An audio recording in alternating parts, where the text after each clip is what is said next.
को कीजिए बंदगी, गुरु को कीजिए बंदगी, कोटि कोटि प्रणाम।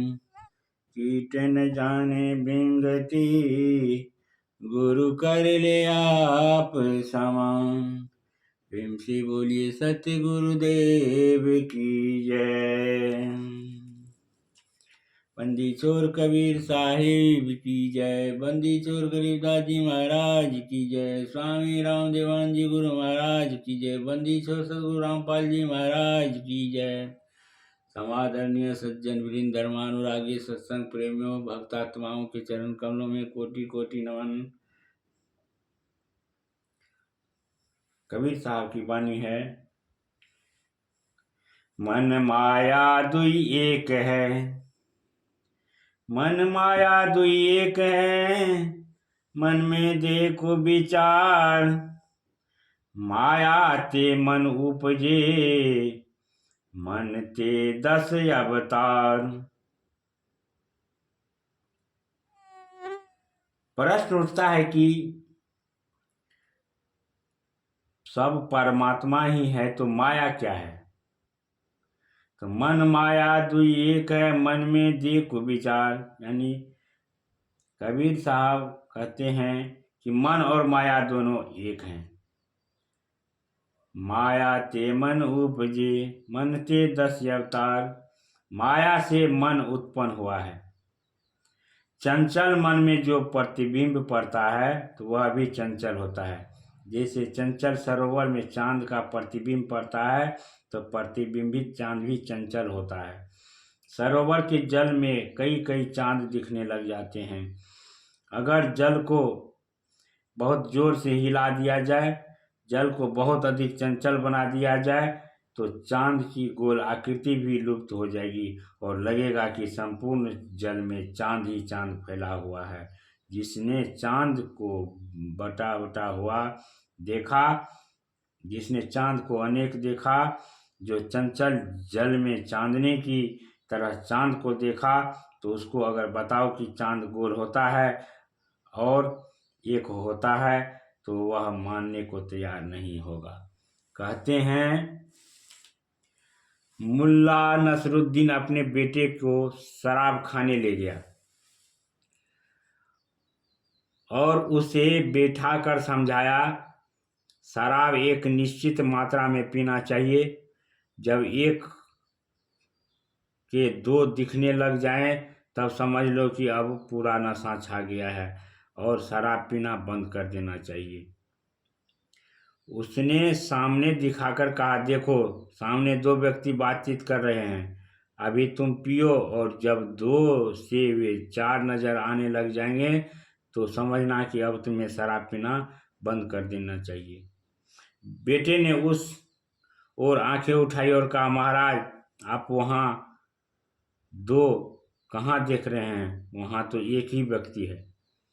पहले से ही मुल्ला को इतना नशा चढ़ा हुआ कि वह 1 का 2 देख रहा है। अब 2 से 4 देखेगा तो कितना नशा होगा। वैसे ही हम लोग भी चंचलता की शराब पी लेते हैं तो हमें सब कुछ बटा बटा बिखरा बिखरा सा दिखता है। तब हमें सुख दुख, शत्रु मित्र दिखता है, आग पानी पत्थर दिखता है। तब हमें संसार दिखता है, संसार से अलग परमात्मा दिखता है। तब शरीर दिखता है, शरीर से अलग अलग आत्मा का अस्तित्व नजर आता है। सब कुछ गोलमाल नजर आने लग जाता है। अतः मन को इतना अधिक वश में कर लिया जाए कि मन सच्ची व्याख्या देने के लिए मजबूर हो जाए, जिससे पतन होता है, क्षति होती है। मन उस तरह की व्याख्या न करे, प्रत्युत सत्यम शिवम सुंदरम के अनुरूप व्याख्या करे।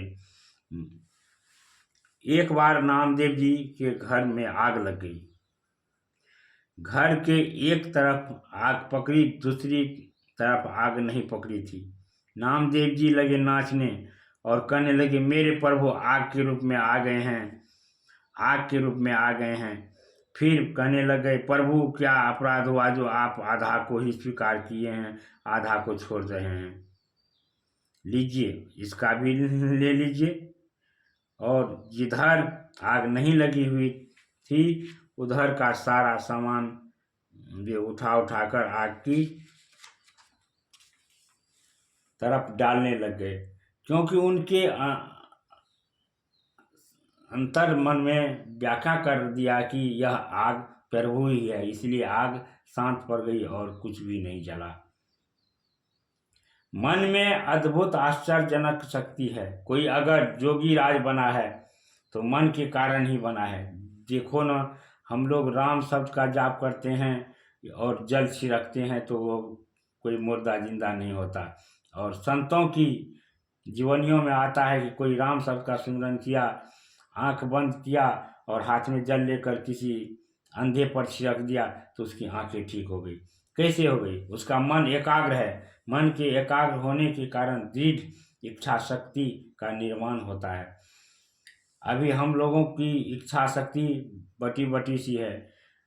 अभी हम लोग थोड़ी देर के लिए इच्छा करेंगे कि इस अंधे की आंख ठीक हो जाए, फिर लगेगा कि अगर ठीक नहीं हुआ तो ऐसा संदेह हो जाता है अंदर में। और योगियों को होता है कि ठीक होना होगा, क्योंकि उसके पास में मन की अपार शक्ति है। वे जैसे जैसे मन को वश में करते जाते हैं उनकी इच्छा शक्ति दृढ़ से दृढ़तर होती जाती है।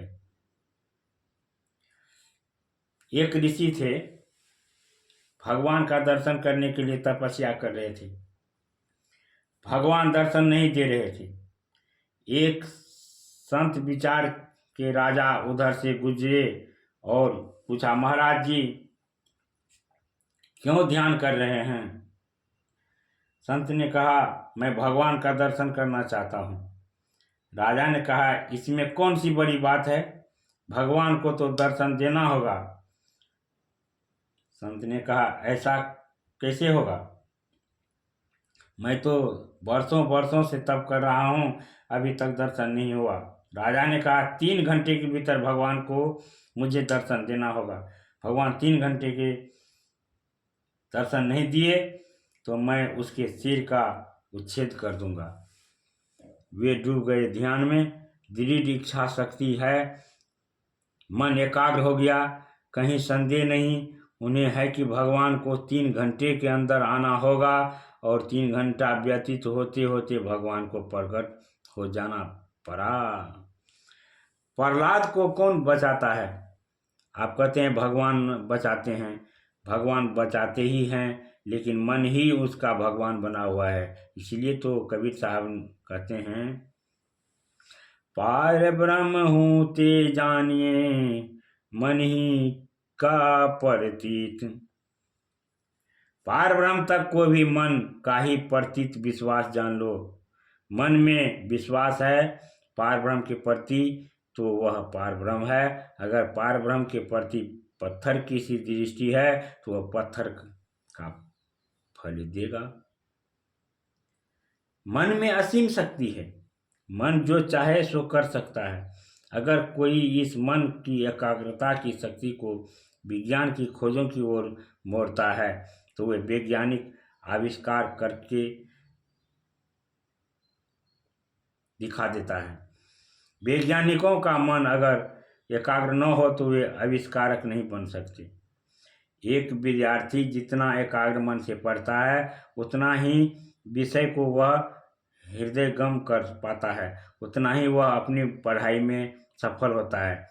एक व्यापारी जितना एकाग्र मन से व्यापार करना जानता है अपने व्यापार में वह उतनी ही तरक्की करता है। एक सामान्य जीवन जीने वाला व्यक्ति अगर मन एकाग्र करके जीवन जीने की कला सीख लें तो उसके जीवन से दुख तिरोहित हो जाए। मन किसी को भी कुछ का कुछ बना सकता है। मन मनुष्य को पशु भी बना सकता है और परमात्मा भी बना सकता है। मन में दोनों शक्तियाँ हैं, नेगेटिव शक्ति भी और पॉजिटिव शक्ति भी। मन में नीचे गिराने वाली शक्ति भी है और ऊपर उठाने वाली शक्ति भी है। मन पापी से पापी बना सकता है और भगवान भी बना सकता है। मन आपको मुक्त भी कर सकता है और बंधन में भी डाल सकता है। अभी हम लोगों का मन चंचल है। चंचल मन रहने के कारण मन के पॉजिटिव पहलू जागे नहीं। मन के उत्थानक स्वरूप को हमने प्रेरित उद्वेलित किया नहीं, वह सोया पड़ा है। वैज्ञानिक भी कहते हैं कि मन की लगभग 90% शक्ति सोई हुई है, 10% से ही सारा आचरण हो रहा है। पशु में भी लगभग 10% मन की शक्ति जगी हुई है, मनुष्यों में भी 10% जगी हुई है। पशुओं की तुलना में मनुष्यों में बुद्धि थोड़ी ज़्यादा है, फिर भी पाशविक जीवन पशुता से उसका जीवन कुछ बेहतर तो नहीं है। पशु और मानव जीवन में तो बहुत साम्य है।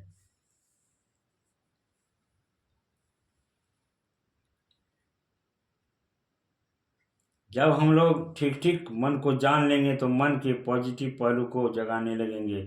जब मन की ऊर्जा जो निगेटिव पथ पर बह रही है उसे आप रोक लेंगे, मतलब मन को आप एकाग्र करना सीख लेंगे तो जीवन उत्कृष्टता के शिखर पर पहुंच जाएगा। जैसे मोम को जिस सांचे में ढाला जाता है वह उसी की आकृति का बन जाता है, वैसे ही मन को अभी हम लोगों ने पशु के सांचे में डाल रखा है, इसलिए मन पशु के जैसा बना हुआ है।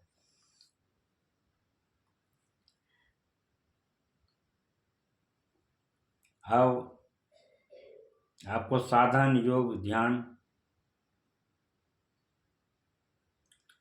दृढ़ इच्छा शक्ति आत्मबल के द्वारा मन को एकाग्र करना है, और जब मन एकाग्र हो जाएगा तब मन को पॉजिटिव पहलू जागृत होने लगेगा। मन का उत्थानक शक्ति क्रियाशील हो जाएगी, फिर मन को जो परमात्मा सांचे में ढाला जाएगा तो यही मन परमात्मा हो जाएंगे। अब आगे चर्चा करेंगे कि मन को कैसे वश में किया जाता है। प्रेम से बोलिए सतगुरुदेव की जय।